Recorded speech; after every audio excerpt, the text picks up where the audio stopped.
मुरली चंग बजत डफन्योरी संग जोरी ब्रजनारी चंदन केसर छिड़त मोहन अपने हाथ बिहारी चरण बिना कछुए नहीं भावे जग माया सब सपन की भव सागर सब सुख गयो है फिकर नहीं मोहन तरण की मीरा के प्रभु गिरधर नागर आस वह गुरु शरण की आस वह गुरु शरण की। मीराबाई के इन पदों में प्रवेश के पहले इस बात को खूब ख्याल में ले ले, क्योंकि ये सारे पद मीरा के प्रेम के पद है। मीरा प्रेम का रुबाब लेकर बजाती है, बड़ा रस है इनमें, आंसू भी है और प्रेम भी है, आनंद भी है, सबका अद्भुत समन्वय है, मिक्सचर। क्योंकि भक्त आनंद से भी रोता है, क्योंकि जितना मिला है वह भी क्या कम है। भक्त विरह में भी रोता है, आनंद में भी और विरह में भी, क्योंकि जो मिला है उससे और मिलने से प्यास जग गई। भक्त धन्यवाद में भी रोता है, क्योंकि जितना मिला है वह भी मेरी पात्रता से ज्यादा मिला है उस कृष्ण से, उस कान्हा से। और भक्त अभिप्सा में भी रोता है कि जब इतना दिया है तो अब और मत तरसाओ, अब आ भी जाओ, आ भी जाओ आप कृष्ण हे कान्हा, मीरा कहती है। तो इन आंसुओं में तुम आनंद के आंसू भी पी पाओगे, विरह के आंसू भी पी पाओगे, आनंद के भी और विरह के भी, अनुग्रह के भी आंसू पी पाओगे, अभिप्सा के भी आंसू पी पाओगे। इन आंसू में बड़ा स्वाद है और मीरा से सुंदर आंसू और तुम कहां पाओगे। ये भजन नहीं है, ये गीत ही नहीं है, इनमें मीरा ने अपने हृदय को डाला है। अगर तुम सावधानी से प्रवेश करोगे इन शब्दों में तो तुम मीरा को जीवित पाओगे इन पदों में। और जहां मीरा को जीवित पा लिया वहां कृष्ण को बहुत दूर नहीं है। अगर मीरा मिल गई तो कृष्ण दूर नहीं है, मीरा मिली तो कृष्ण मिल गए, वह कान्हा मिल गया। जहां भक्त है वहां भजन है, जहां भक्त है वहां भगवान है। भक्त को समझ लिया तो भगवान के संबंध में श्रद्धा उत्पन्न होती है। भगवान तो दिखाई पड़ता नहीं, अदृश्य है, लेकिन भक्त तो दिखता है ना। तो भक्त को ढूंढो।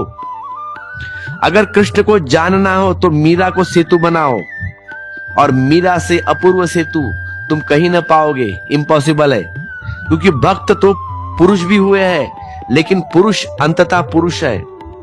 उसके प्रेम में भी थोड़ी पुरुषत्वता होती है, मेलपना होता है, रोता भी है लेकिन झिझकता है, थोड़ा शर्मता, नाचता भी है तो संकोच से नाचता है, पुकारता भी है तो परमात्मा को चारों तरफ देखता है कोई सुन न ले, थोड़ा हिचकिचाता है, यह स्वाभाविक है। लेकिन स्त्री जब पुकारती है, स्त्री जब हृदय से पुकारती है तो निसंकोच होकर पुकारती है, पुकार स्वाभाविक है। स्त्री जब हृदय से रोती है तो उसमें कोई संकोच नहीं है, पूरा हृदय से रोती है, आंसू सहज है, स्वयं पूर्ण आते हैं अपने आप। तो ये भजन मीरा ने बैठकर नहीं लिखे है जैसे कवि लिखता है, ये भजन मीरा के नाचते नाचते पैदा हुआ है। इनमें भी अभी उसके घुंघरू की झनकार है, ये भी अभी ताजा है, ये कभी बासे नहीं है, न कभी बासे पड़ेंगे। जो भी बैठ बैठ कर कविताएं लिखता है, उसकी कविताएं तो जन्मने के पहले मर गई, बॉर्न होने से पहले मर गई, जन्म ही नहीं पाती, ये मरी हुई जन्मती है। ये जो गीत कविता की तरह नहीं लिखे गए हैं मीरा के, यही इनका गौरव है, यही इनकी गरिमा है, यही इनकी गरिमा से ये गीत पैदा हुए हैं, ये गीत पैदा हुए हैं। नाचते नाचते किसी धुन में, नाचते नाचते अनायास, ऐसी मीरा नाच रही है, उस अनायास में वह गीत पैदा हुआ है। जब हम पढ़ते हैं ना ये पद, अपने आप निकले हैं, इनके लिए कोई प्रयोजन नहीं था, ना कोई चेष्टा नहीं थी। मीरा कोई कवि नहीं है, मीरा भक्त है। कवि तो ऐसा ही आ ही गया है जैसे तुम्हारे राह पर चले हो तुम, और तुम्हारे पैरों के निशान धूल पर बन जाते हैं। बनाना नहीं चाहते थे, बनाना निकले नहीं है, सोचा भी नहीं था, राह से गुजरे थे, धूल पर निशान बन गए, आकस्मिक हुआ है। धूप में चले थे, पीछे पीछे छाया की तरह, छाया चलाने को न चले थे, छाया पीछे चले। इसकी कोई योजना भी नहीं थी, न कोई विचार था, ऐसे ही एक गीत पैदा हुआ है। तो मीरा तो नाचने लगी, मीरा तो नाचती चली है।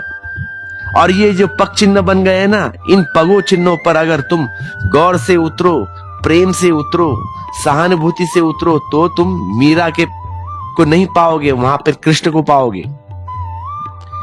तुम्हें मीरा के ही पैर नहीं, मीरा के पैरों के भीतर जो नाच रहा है उसकी भी भनक लग जाएगी। फिर कौन नाच रहा है? कृष्ण, उसकी भनक लग जाएगी। इन शब्दों में, मीरा के शब्दों में तुम्हें सब मिल जाएगा। ये शब्द मीरा के शब्द नहीं है, मीरा के हृदय में जो विराजमान हो गया है उसके शब्द है, उसका भी स्वर उसमें लिपटा है। ये मीरा ने अकेले नहीं गाया है, ये कृष्ण ने भी गाया है। अकेले मीरा गा भी नहीं सकती, क्योंकि जब तक उसका मिलन न हो जाए उसके साथ, उस कृष्ण के साथ। ऐसे अपूर्व गीत कोई अकेले गाए नहीं जा सकता, अकेले नहीं निकलते। ये परमात्मा और मीरा के, ये दोनों का संगम है। मीरा तो जैसे बांसुरी थी, गाया था कृष्ण ने। मीरा जैसे केवल माध्यम थी, गाया है कृष्ण ने। इस भाव को लेकर हम इन अपूर्व शब्दों में उतरे तो ही तुम मीरा को समझोगे। अगर मीरा को समझ लिया, भक्त को समझ लिया, तो परमात्मा को समझ लिया, उस कृष्ण को समझ लिया।